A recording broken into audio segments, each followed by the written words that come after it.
EFI kau rasa berat, pick up lambat, padahal bukan ada masalah enjin pun. Kings DT pun pernah alami benda yang sama. Kita dah up spec, motor standard ke, motor dah buat ke, tak laju. Standard biasa boleh pergi 110.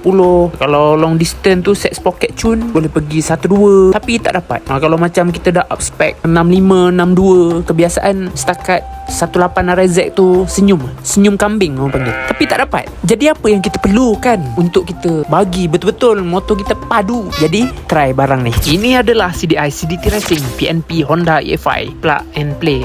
Sampai boleh terus pasang, cabut CDI lama, boleh pasang terus CDI CDT. Motor korang pernah jadi macam ni tak? Tak keluar power sebenar.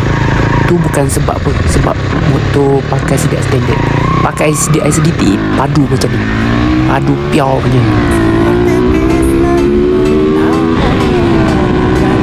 CDI CDT ni sesuai untuk yang EFI nak running untuk daily, untuk buat Foodpanda ke Grab ke, long distance highway, main motocross. Okay, memang sangat padu. Okay? Main pick up sedap, top speed sedap, dua-dua sedap.